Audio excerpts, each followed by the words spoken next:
నమస్కారం ప్రసాద్ గారు. నమస్తే అండి. సార్, ఆంధ్రప్రదేశ్ రాజకీయాల్లో ఇప్పుడు టీడీపీ వచ్చిన తర్వాత రకరకాల మలుపులు తిరుగుతుంది, రకరకాల పైన కేసులు పెడుతున్నారు. అంటే ఈ కేసులు వాస్తవమా అవాస్తవం అంటారు సార్? ఎవ్వడు ఏం చేసినా అది తప్పు అయితే ఖచ్చితంగా శిక్షార్హమేనండి. ఓకే. ఎవరో అతీతులం కాదు. నేను ఒళ్ళు దగ్గర పెట్టి సరిగ్గా విశ్లేషించకుండా అడ్డమైన చెత్త మాట్లాడాను అనుకోండి, ఖచ్చితంగా I'm not tolerable.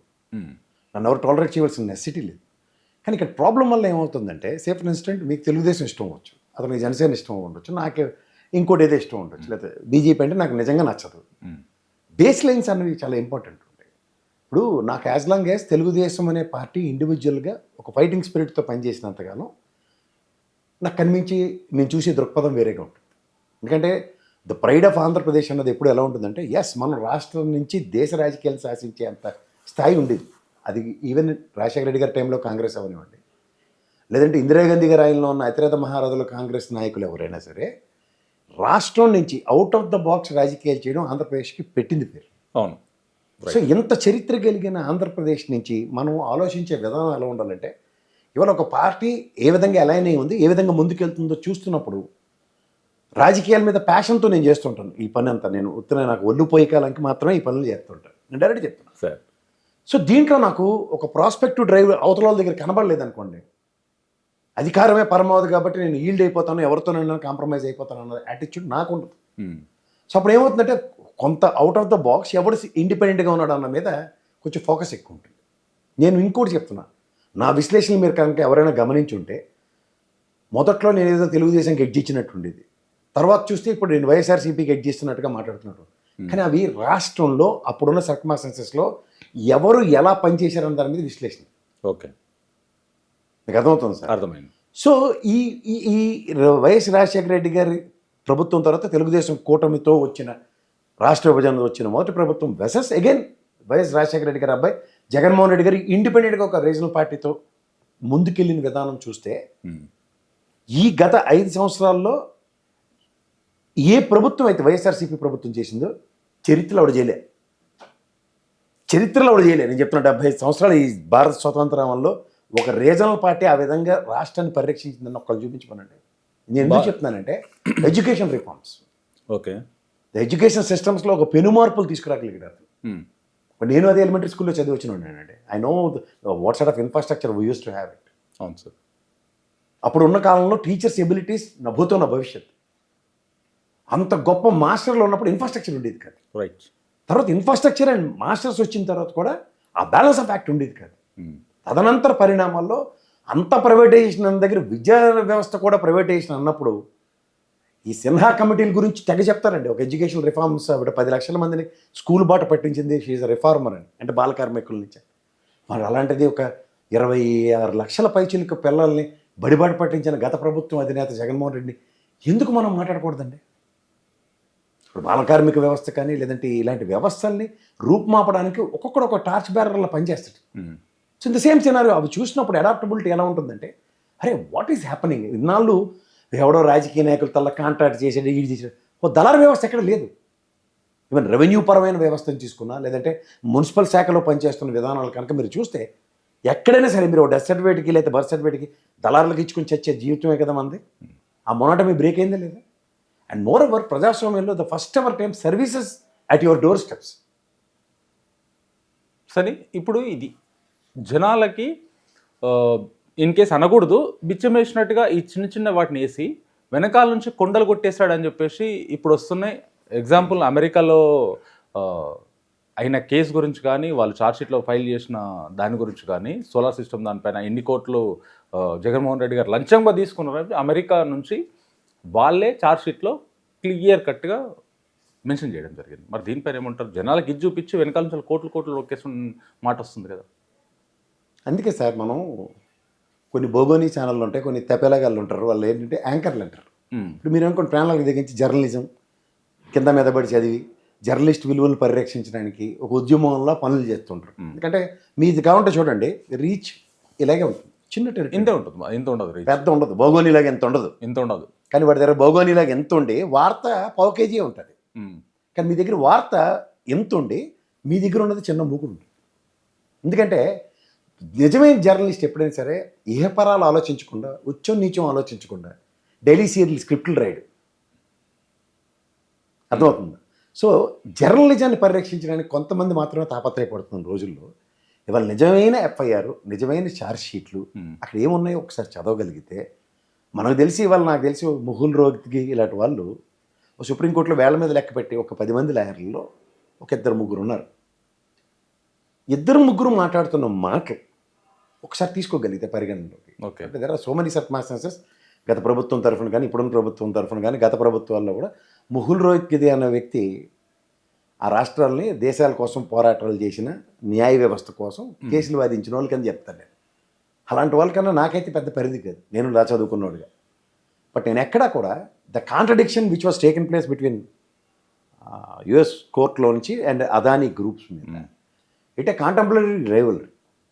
And more మీరు ఇవాళ గుర్తుంచుకోండి, సెకీ లాంటి వ్యవస్థ, సెబీ లాంటి వ్యవస్థలు ఉంటాయి. అంటే నేను అంటుంది కేంద్ర ప్రభుత్వ అధీనంలో ఉన్న అటానమస్ బాడీస్ అవి. అవును. ఉదాహరణకి షేర్ మార్కెట్లో అవకతవకలు ఎవడు పడితాడు అలా అర్షద్ మెహతా గారు కొంప ముంచిన తర్వాత సెబీ అనే వ్యవస్థను ఎప్పుడైతే ప్రతిష్ఠించి ఈ షేర్ మార్కెట్లో అవకతవకలు నిరోధించడానికి, ఎక్కడికక్కడ నిలువరించడానికి, తప్పులు జరగకుండా అన్నదానికి ఓ సెబీ లాంటి వ్యవస్థ ఎలా ఉందో ఇవాళ మనకి సెకీ కూడా, అంటే సెకీ అంటే solar energy corporation of India. అవును. అలాగే మీరు విండ్ పవర్కి కూడా అట్లాగే కేంద్ర ప్రభుత్వ అధీన సంస్థలు ఉన్నాయి. ఇక్కడ జరుగుతున్నది ఏంటంటే గత ప్రభుత్వంలో తీసుకున్న ఒప్పందాలు ₹5.90 ఓ 25 years ఎగ్జిక్యూషన్కి అనుకుందాం. అండ్ మీరు కిరణ్ కుమార్ రెడ్డి గారి మాటలు ఒకసారి రీకలెక్ట్ చేసుకుంటే ఏం చెప్పాడండి ఆయన? మిగులు విద్యుత్ ఉన్న రాష్ట్రం ఆంధ్రప్రదేశ్, తెలంగాణకి అంధకారం అని చెప్పింది మర్చిపోయాము. వాస్తవం ఇది. అండ్ 2014 నుంచి 19 దాకా ఉన్న క్రానికల్ ఆర్డర్లో ఉన్న మిగులు విద్యుత్ ఎంతో చెప్పండి, చెప్తాను, అదే డేటాలు ఉన్నాయి. ఇది కాకుండా సే ఫర్ ఇన్స్టెంట్ ఒక 135 విండ్ పవర్లు, 35 ఏమో సోలార్ పవర్ ఎనర్జీలతో ఒక ఒప్పందాలు చేసుకున్న గత ప్రభుత్వం. అవి ₹5.90 నుంచి ₹6.43 with transportation some circumstances. Next వచ్చిన ప్రభుత్వంలో ఆ సోలార్ పవర్ ఎనర్జీ నుంచి వచ్చే ఇది ఎనర్జీ మనం కొనడానికి ₹2.40 దొరుకుతున్నప్పుడు పాత ఒప్పందాలు రద్దు చేసుకుంటారా, కంటిన్యూ చేస్తారా? ఒప్పందాలు రద్దు చేసుకొని that's what Jaganmohan Reddy he's done. ఏంటంటే ఆ ఒప్పందాలు రద్దు చేసి ఇప్పుడు వెళ్ళినప్పుడు ఏమైంది, మీకు ఇంకోటి కూడా తెలుసుకోవాల్సిన విషయం అంటే ప్రజలు ఎద్దినిందంటే దూడ కట్టిండి అన్న కాన్సెప్ట్ పక్కది కాసేపు. ఉదాహరణకి సరస్వతి పవర్ ప్రాజెక్ట్స్ ఎవరండి? జగన్మోహన్ రెడ్డి గారు. దాని మీద అన్న చెల్లి కొట్టు చేస్తున్నారని ఓవర్ యాక్షన్ చేసుకొని చేస్తున్నారు. అవును. ఈ అదానీ గారి దగ్గర నుంచి కొనవలసిన అవసరం ఎందుకు వచ్చింది వాళ్ళకి? సరస్వతి పవర్ ప్రాజెక్ట్స్ డైరెక్ట్గా స్టేట్ కొనియొచ్చు కదా. అవును. ఆయన ముఖ్యమంత్రి కదా, మరి ఇది ఎందుకు చేయలేను? చేయలేరు కాబట్టి. మీకు అర్థమవుతుందా? ఉదాహరణకి అదానీ పవర్ అయినా సరే, లేకపోతే నేను పవర్ ప్లాంట్ పెట్టినా, మీరు పవర్ ప్లాంట్ పెట్టినా, లేదా సరస్వతి పవర్ ప్రాజెక్ట్స్ జగన్మోహన్ రెడ్డి గారు పెట్టినా, లేదా తెలుగుదేశం నుంచి ఎవరైనా ఇతర మహారథులు పవర్ ప్రాజెక్టులు పెట్టినా, దేశంలో ఉన్న పవర్ గ్రిడ్లన్నింటినీ అనుసంధానిస్తూ, మీకు అర్థమైందా? నియరెస్ట్ పవర్ గ్రిడ్కి ఇచ్చిన తర్వాత కూడా అది సెకీ అనే వ్యవస్థకు మాత్రమే వెళ్తాయి. SECI will decide. ఆంధ్రప్రదేశ్ ప్రభుత్వానికి ఉదాహరణకి 7,000 మెగావాట్లు కావాలి, లేదా 9,000 మెగావాట్లు కావాలి, 10,000 మెగావాట్లు. వాళ్ళు ఒక రేటు డిక్లేర్ చేసి అదాని నుంచి ఇస్తారో, లేకపోతే బొదాని నుంచి ఇస్తారో, లేకపోతే గోద్రాల నుంచి తీసుకొచ్చేస్తారో, దట్ ఈస్ దేర్ బిజినెస్. దీనికి జగన్మోహన్ రెడ్డి ప్రభుత్వంలో చేసిన పని ఏంటంటే ₹2.43 నుంచి ₹2.49 మధ్యలో విత్ ట్రాన్స్పోర్టేషన్ క్లాజ్ ఉన్నదాన్ని కూడా ఎత్తవతలేసి విత్ ట్రాన్స్పోర్టేషన్ అంటే say for instant nearest power grid కాకుండా వేరే పవర్ గ్రిడ్ని తీసుకొచ్చిన టెక్నికల్ ఛార్జెస్, ట్రాన్స్పోర్టేషన్ ఛార్జెస్ కింద చెప్తారు. ఓకే. అవి కూడా మాకు నా తలకాయ నొప్పి అక్కర్లే, 25 సంవత్సరాలకి నాకు ₹2.40 ఇస్తే ఇవ్వండి, లేకపోతే అక్కర్లేదని నెగోషియేట్ చేసి తెచ్చుకున్నాడు. ఇందులో అదాని ఎక్కడి నుంచి వచ్చాడు? ఉదాహరణకి మీరు అందరూ చచ్చిపోతుంటారు కదా ఈ తపేలా ఛానల్లో, 1788 కోట్లు బ్రైబ్ ఇచ్చాడని. సరే, ఒకసారి మీ పక్క ఉండి మాట్లాడదాం.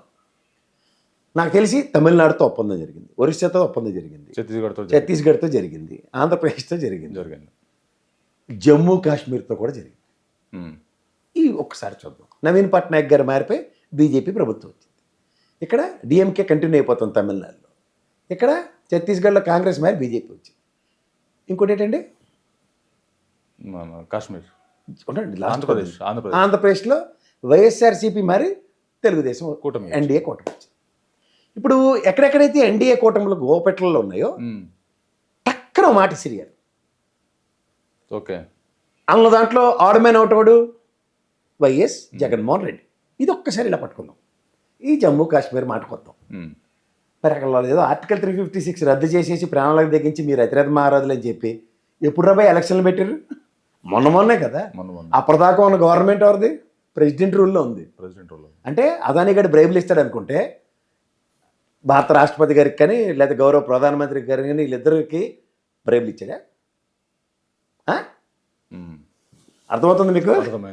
అది జరగని పని కదా.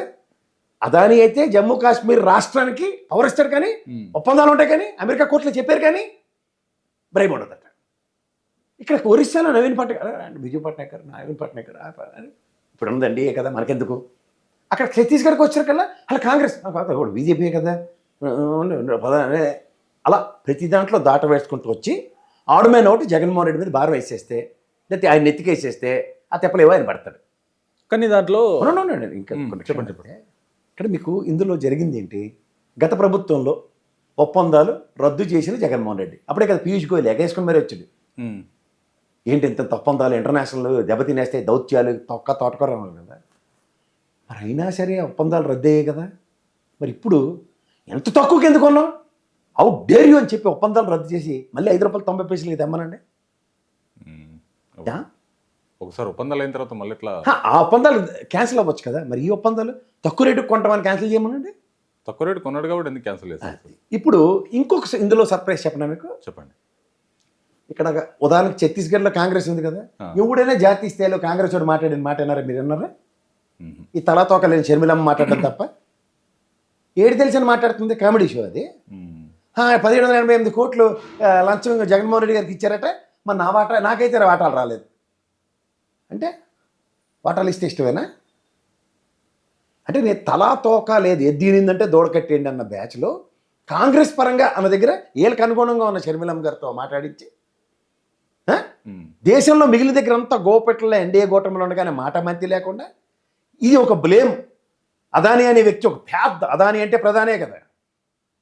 మళ్ళీ అనమాట సాధారణంగా మన అందరూ కార్పొరేట్ ఆఫీసుల్లో పనిచేస్తుంటాం కదా. ఎవడో ఒక తెంగరోని తీసుకొచ్చి ఒక చుట్టపోని తెచ్చి ఒక దగ్గర కూర్చోపెడతాడు ఆఫీసులో. వాడికి పనికి దీనికి ఏంటి సంబంధం ఉండదు. వాడు ఉంటుండగా ఎవడైనా మనం వెధభాషాలు వేయడానికి ఎక్కడైనా ఉంటుందా ఛాన్స్? ఆఫీస్లో ఉండదు. అక్కడ చుట్టపోడు కాబట్టి గ్యారంటీ చెప్పేస్తారు మేనేజ్మెంట్ అని. భయంతోనే 190 మంది పనిచేస్తారు, పనిచేయరు. ప్రధాని అంటే ప్రధాని అని తెలిసినప్పుడు లంచాలు ఇస్తే ప్రధాని దృష్టిలో లేకుండా జరుగుతామన్నా ఆ భయం ఎంతమందికి ఉంటుంది? ఉంటుందా ఉండదా? ఏది పడితే అది మన దగ్గర పేపర్ ఉంది కదా అని రాసేస్తే లేదంటే వార్తలు ఉన్నాయి కదా అని యాంకర్లని ఈ టీవీ ఆర్టిస్టులను తీసుకొచ్చి కూర్చోబెట్టి చదివించేస్తే బ్రహ్మాండంగా ఉంటుంది. మాకు అల్లప్పుడు జర్నలిజం విలువలు బాగా తెలుసు. అప్పుడు మేము మేనేజ్మెంట్తో డిఫర్ అయిపోయి బయటకు వచ్చేస్తాం వేరే ఛానల్ ఉన్నప్పుడు. ఈ మేనేజ్మెంట్ నా తండ్రిలా చూసుకుంటాను అన్నప్పుడు నీకన్నా ముందు ఎగేసుకెళ్ళి అక్కడ ఇంటర్వ్యూ ఇచ్చేసినప్పుడే తెలిసిపోయింది మీరంతా ఒకటే అని. ఈ అంతర్మదనాల్లో మీరు సృష్టించే వార్తలు ఆడ ఒళ్ళల్లా పౌడర్ రాసుకుని వంట వరపు కార్యక్రమాలు ఉంటాయి చూడాలి ఈనాళ్ళను. అలాగా వీడు వార్తలు ఉండేస్తాడు వీళ్ళందరికీ సప్లై చేస్తుంటాడు. దాన్ని ఇంకా జీలపాకంలో తీసి తీసి తీసి ప్రజల్లో నెగిటివ్ కొట్టేదాకా వాళ్ళకి నిద్రపోరు. దాన్ని పట్టుకొని అంటే నేను అంటుంది ఏంటంటే ఇవాళ నిజంగా క్రెడెన్షియల్స్లో యుఎస్ కోర్టు కనుక టేకిన యాక్షన్ ఆన్ దిస్ పర్టికులర్ దీని మీద అన్నప్పుడు అదాని మీద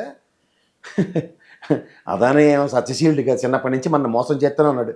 ప్రతి ప్రభుత్వం రాగానే డేటా సెంటర్ ఇస్తున్నాడు 70,000 మందితో అని పెట్టగా దీన్ని ఎర్రిబోగులలో ఉన్నంతకాలం ఇలాగే ఉంటుంది.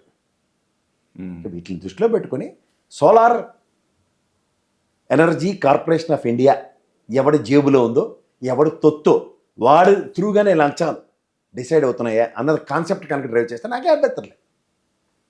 ప్రభుత్వ రంగ సంస్థల నుంచి కొంటున్న విద్యుత్తుకి ఎక్కడ లేని డబ్బులు వాళ్ళు లంచాల రూపంలో ఇస్తున్నారు రాష్ట్రాల కంటే. మరి ప్రైవేట్ సెక్టర్ వాళ్ళందరూ సెకీకి ఎందుకు ఇవ్వాలి? డైరెక్ట్గా ఎవడు రాష్ట్రం ఉన్నాడు ఎవడు నచ్చింది సోలార్ ప్యానల్ పెట్టుకుని బీడు భూములు లేవా? ఉన్నాయి చాలా. పెట్టుకోలేవు 4 ప్యానల్ తీసుకొచ్చి సబ్సిడైజ్డ్ రేట్లో మరి సోలార్ పవర్ ఎనర్జీ కొనండి అని చెప్పి గవర్నమెంట్ ఎందుకు సబ్సిడీ ఇస్తుంది? Because to promote that power to get more power of solar దీని మీద అన్న దగ్గర స్టేట్స్కి ఈల్డ్ పవర్ ఇప్పుడు విండ్ పవర్ ఉంది లేదంటే ఈ పవర్ ఉంది. థర్మల్ పవర్ గతంలో ఉన్న దగ్గర సార్ విజయవాడ వెళ్ళినప్పుడు ఎప్పుడు చూడండి నారల తాతారావు అని 2 గొట్టాలు ఉంటాయి ఎగురుతూ ఉంటుంది. తెలుగుదేశం గవర్నమెంట్లో ఒక గొట్టం నుంచి పొగ ఎందుకు రాలే? ఇవన్నీ థర్మల్ పవర్ కన్నా ఈ విండ్ పవర్లు వీటి మీద ప్రైవేట్ సెక్టర్ త్రూగా చేసే కార్యక్రమాలు కాబట్టి